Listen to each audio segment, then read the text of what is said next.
Good morning students, welcome to the TSN school.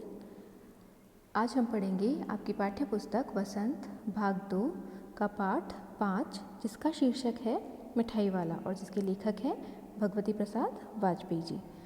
अब तक हमने इस कहानी में पढ़ा कि शहर में एक खिलौने बेचने वाला आता है, उसकी आवाज़ बहुत ही सुरीली होती है। तो दो बच्चे चुन्नू मुन्नू, जिनकी माताजी रोहिणी को उसकी आवाज़ अच्छी लगती है और वह इस बात से भी आश्चर्यचकित होती है कि वह कितने सस्ते खिलौने बेचता है।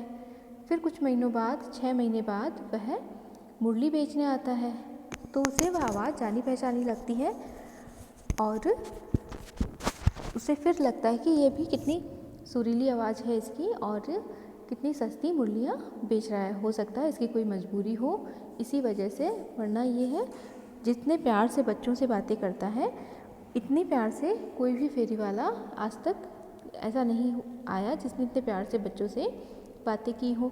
और हो सकता है ये कोई भला आदमी हो, लेकिन किसी मजबूरीवश ये ऐसा काम कर रहा है। फिर थोड़े दिनों बाद वापस से मुरली वाले के बारे में भी भूल जाती है और करीब 8 महीने बाद में, जब सर्दियों के दिन थे और वह छत पर थी, तो मिठाई बेचने वाले की आवाज़ आती है कि बच्चों को बहलाने वाला मिठाई वाला। तो यह आवाज़ रोहिणी को जानी पहचानी लगती है और वह छत से नीचे उतर आती है। तो उस समय उसके पति घर पर नहीं थे, लेकिन उनकी माताजी घर पर थी, दादी माँ घर पे थी। तो उन्हें मिठाई वाले को रोकने के लिए कहती है और उससे बच्चों के लिए मिठाई लेने के लिए बोलती है। अब उससे आगे रोहिणी ने दादी से कहा, दादी इनसे पूछो तुम इस शहर में और कभी भी आए थे या पहली बार आए हो? यहाँ के निवासी तो तुम हो नहीं। दादी ने इस कथन को दोहराने की चेष्टा की ही थी कि मिठाई वाले ने उत्तर दिया, पहली बार नहीं, और भी कई बार आ चुका हूँ। रोहिणी चिक की आड़ से ही बोली, पहले यही मिठाई बेचते हुए आए थे या और कोई चीज़ लेकर? मिठाई वाला हर्ष, संशय और विस्मय आदि भावों में डूबकर बोला, इससे पहले मुरली लेकर आया था और उससे भी पहले खिलौने लेकर। रोहिणी का अनुमान ठीक निकला। अब तो वह उससे और भी कुछ बातें पूछने के लिए अस्थिर हो उठी। वह बोली, इन व्यवसायों में भला तुम्हें क्या मिलता होगा? तो रोहिणी जब दादी से बोलती है बच्चों के लिए मिठाई लेने के लिए, और जब उससे मिठाई लेते हैं तो वह दादी से पूछती है, दादी से कहती है कि दादी ये जो मिठाई वाला है उससे पूछो कि ये पहले भी कभी आए थे क्या यहाँ पर, क्योंकि ये हमारे शहर के यानी यहाँ के निवासी तो नहीं लगते। तो दादी ने जैसे ही कोशिश बोलने चाहा, प्रश्न दोहराना चाहा रोहिणी का, वैसे ही मिठाई वाले ने सुन लिया। तो उसने उत्तर दिया कि पहली बार नहीं, और भी कई बार आ चुका हूँ। रोहिणी चिक की आड़ से ही बोलती है कि पहले यही मिठाई बेचते हुए आए थे या कोई और चीज़ लेकर आए थे? तो मिठाई वाला कुछ हर्ष यानी कि खुश होकर, कुछ संशय यानी कि संदेह से, और विस्मय यानी आश्चर्य आदि भावों में डूबकर, एक साथ इतने भावों में कि ऐसा क्यों पूछा जा रहा है, तो वो कहता है कि इससे पहले मुरली लेकर आया था और उससे भी पहले खिलौने लेकर आया था। तो रोहिणी का अनुमान ठीक निकलता है, यानी कि उसने उसने अनुमान किया था कि शायद ये पहले भी इसकी आवाज़ जानी पहचानी है, परिचित लगती है, तो उसका अनुमान सही निकलता है। तो अब तो वह उससे और भी कुछ बातें पूछने के लिए अस्थिर हो उठी, यानी कि वह और भी बहुत कुछ जानना चाहती थी। वह बोली, इन व्यवसायों में भला तुम्हें क्या मिलता होगा? ये जो तुम इतने कम पैसे में इतनी सस्ती चीज़ें देते हो बच्चों को, उससे क्या मिलता होगा? अब आगे वह बोला, मिलता भला क्या है, यही खाने भर को मिल जाता है, कभी नहीं भी मिलता है, पर हाँ, संतोष, धीरज और कभी कभी असीम सुख ज़रूर मिलता है, और यही मैं चाहता भी हूँ। सो कैसे, वह भी बताओ। अब व्यर्थ उन बातों की क्यों चर्चा करूँ, उन्हें आप जाने ही दें। उन बातों को सुनकर आपको दुख ही होगा। जब इतना बताया है तब और भी बता दो, मैं बहुत उत्सुक हूँ, तुम्हारा हर्जा न होगा। मैं मिठाई मैं और भी ले लूँगी। जब रोहिणी ने पूछा कि जो मिठाई वाला है इससे पहले भी यहाँ आया है क्या, क्योंकि यह यहाँ का नहीं लग रहा, हमारे शहर का नहीं लग रहा। तो मिठाई वाला बोलता है कि हाँ, मैं इससे पहले मुरली लेक बेचने आया था और उससे भी पहले खिलौने बेचने आया था। तो जो रोहिणी होती है उसको विश्वास हो जाता है कि जो उसने सोचा वह सही है, उसका अनुमान सही निकलता है। और ऐसा सोचकर वह उससे पूछती है कि तुम ऐसा क्या मिलता है तुम्हें जो इतने सस्ता सामान बेचते हो, इतना ऐसा व्यवसाय जो कर रहे हो उसमें तुम्हें क्या मिलता है। तो मिठाई वाला बोलता है कि मिलता भला क्या है, मिलता तो कुछ नहीं है, यही खाने पर को मिल जाता है। इतना मिल जाता, ज़रूर मिल जाता है मुझे कि मैं अपना खाना दोनों टाइम का मुझे मिल सके, और कभी कभी नहीं भी मिलता है, पर हाँ संतोष, धीरज और कभी कभी असीम सुख जरूर मिलता है। मिठाई वाला कहता है कि ये छोटे छोटे व्यवसाय करने से मुझे संतोष मिलता है, धीरज यानी कि धैर्य मिलता है, और कभी कभी असीम सुख यानी कि ऐसा सुख जिसका कभी अंत नहीं है, अनंत सुख जरूर मिलता है, और मैं यही चाहता भी हूँ, यही सुख मुझे चाहिए। तो रोहिणी पूछती है कि ऐसा कैसे, वह भी बताओ। तो मुरली वाला या मिठाई वाला कहता है कि जो बेकार की बातें हैं उनके बारे में चर्चा क्या करना, जो बीत गया है उनको अब याद करने से क्या फ़ायदा, उन्हें आप जाने ही दें, मेरे उस बारे में जान के आपको दुख ही होगा। तो रोहिणी बोलती है कि जब इतना बताया है कि कुछ बात है, कुछ दुख है, इसकी वजह से तुम ये काम कर रहे हो, तो और भी बता दो, मैं बहुत उत्सुक हूँ, मैं जानने को जिज्ञासु हूँ, जानना चाहती हूँ। तो तुम्हारा हर्जा यानी कि नुकसान नहीं होगा, मिठाई मैं और भी ले लूँगी, यानी कि जो अभी इस समय में जब तुम मुझे बताओगे अपने बारे में, उतने समय में और भी जगह अपनी मिठाई बेच सकते हो, लेकिन यहाँ बताने रुकोगे तो तुम्हें नुकसान हो सकता है, तो उसकी चिंता मत करो, मैं और मिठाई लेकर वह भरपाई कर दूँगी, तुम्हारा नुकसान नहीं होने दूँगी। अब आगे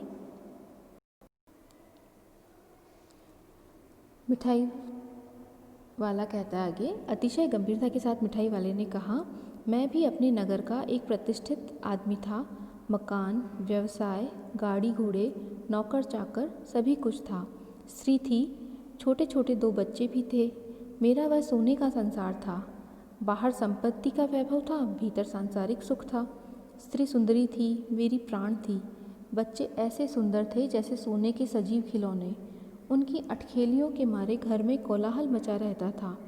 समय की गति, विधाता की लीला, अब कोई नहीं है।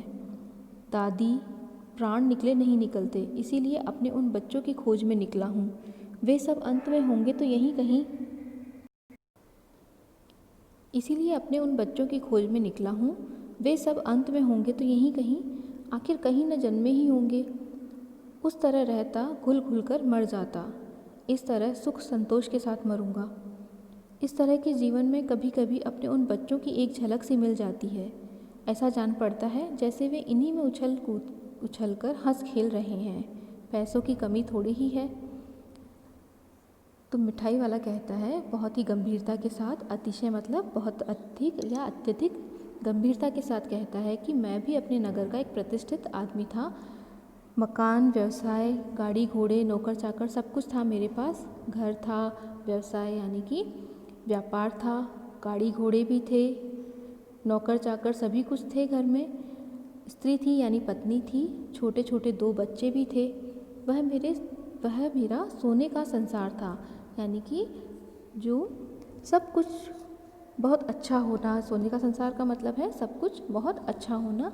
तो वह जो संसार था मेरा सोने का संसार था, जिसमें किसी भी चीज़ की कोई कमी नहीं थी, बाहर संपत्ति का वैभव था, यानी कि संपत्ति पैसे खूब थे, और भीतर सांसारिक सुख भी था, पत्नी बच्चे सब थे, इसलिए सांसारिक सुख था, स्त्री सुंदरी थी, मेरी प्राण थी, जो मुझे बहुत प्रिय थी, बहुत सुंदर थी, और बच्चे तो ऐसे सुंदर थे जैसे सोने के सजीव खिलौने, यानी इतने सुंदर बच्चे थे मेरे जैसे सोने के सजीव खिलौने हो। उनकी अटखेलियों के मारे घर में कोलाहल मचा रहता, अटखेलियों यानी कि उनके खेल से, उनकी आवाज़ों से, जो वो बदमाशियाँ करते थे उनकी वजह से घर में कोलाहल यानी कि शोर मचा हुआ रहता था। समय की गति, विधाता की लीला, अब कोई नहीं है। समय की गति यानी कि ये समय की मार है, या समय ऐसा है अभी या ऐसा आया कि, और विधाता की लीला मतलब भगवान ने कुछ ऐसा किया कि उसकी वजह से अब कोई भी नहीं बचा। फिर दादी को बोलता है कि दादी, प्राण ऐसे ही नहीं निकलते, अपने आप से नहीं निकलते, जब सबका समय आता है तभी जाते हैं। तो अब मेरी इच्छा नहीं है जीने की, लेकिन फिर भी मैं जी रहा हूँ, इसीलिए अपने उन बच्चों की खोज में निकला हूँ। तो मेरे जो बच्चे थे छोटे छोटे से, मैं उनकी खोज में यानी कि दूसरे बच्चों के रूप में उन बच्चों को ढूंढता हूँ कि वे भी कहीं ना कहीं तो जन्मे ही होंगे फिर से, हो सकता है इन्हीं बच्चों में मेरे बच्चे भी मुझे मिल जाएं। तो इस तरह से अगर मैं वैसे ही रहता, घर में ही पड़ा रहता, बच्चों को याद करता रहता, तो मैं घुल घुल कर मर जाता, यानी कि अंदर ही अंदर घुट कर अपने दर्द से मर जाता।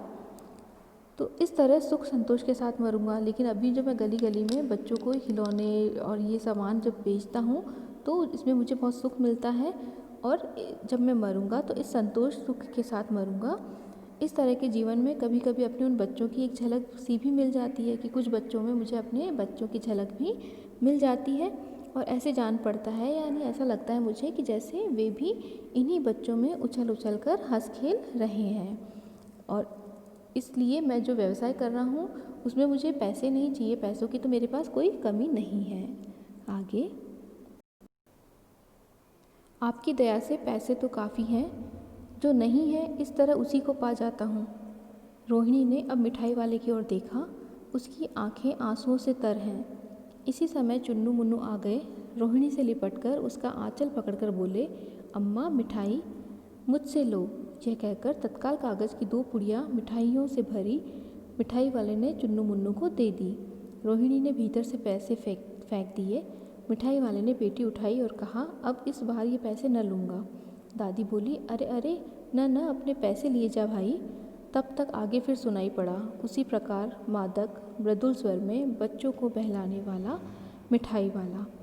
तो लेखक कहते हैं कि मिठाई वाले ने जब अपने बारे में बताया कि कैसे उसके 2 छोटे छोटे बच्चे थे और पत्नी थी, सब कुछ था उसके पास, लेकिन अभी कुछ भी नहीं बचा, बच्चे और पत्नी परिवार नहीं बचा, तो वह अपने बच्चों को इन गली मोहल्लों में बच्चों में ढूंढता है, और उन्हीं में अपने बच्चों की झलक भी उसे मिल जाती है। कभी कभी हंसते खेलते लगते हैं वो भी। तो पैसे की कमी नहीं है मुझे, लेकिन आपकी दया से पैसे तो काफ़ी है। वो दादी को कहता है कि मेरे पास पैसे तो कमी नहीं है पैसे की, पैसे तो बहुत है, लेकिन जो सुख नहीं है, बच्चों का सुख नहीं है, उसे मैं इसी तरह से पा जाता हूँ। छोटे छोटे बच्चों के बीच खेलकर, उन्हें सामान भी देकर, उनसे बातें करके मैं उस सुख को पा लेता हूँ। रोहिणी ने अब मिठाई वाले की ओर देखा, तो जब उसकी बात ख़त्म हुई तो रोहिणी ने मिठाई वाले की तरफ देखा, तो उसने देखा कि उसकी आंखें आंसुओं से भरी हुई है, आंसुओं से तर है। और उसी समय चुन्नू मुन्नू भी आ गए बाहर खेल कर, और वे रोहिणी से लिपट गए और उसके आंचल पकड़कर बोले कि अम्मा हमें मिठाई चाहिए। तो मिठाई वाले ने कहा कि तुम मुझसे लो, और ऐसे कहकर 2 पुड़िया में मिठाई डालकर उसे चुन्नू मुन्नू को पकड़ा दिया। तो रोहिणी ने भीतर से पैसे फेंके, क्योंकि वो अंदर थी चिक्के, तो वहाँ से उसने पैसे फेंके मिठाई वाले की तरफ। लेकिन मिठाई वाले ने अपनी पेटी उठाई और कहा कि अब इस बार ये पैसे मैं नहीं लूँगा, और वहाँ से चला गया। दादी कहती ही रह गई कि अरे अरे, ऐसा मत करो, अपने पैसे तो लेते जाओ भाई। लेकिन तब तक वह आगे बढ़ गया और उसी तरह मीठी और मृदुल, यानी कि बहुत प्यारी आवाज़ में गाने लगा फिर से कि बच्चों को बहलाने वाला मिठाई वाला। तो ये थी कहानी मिठाई वाला।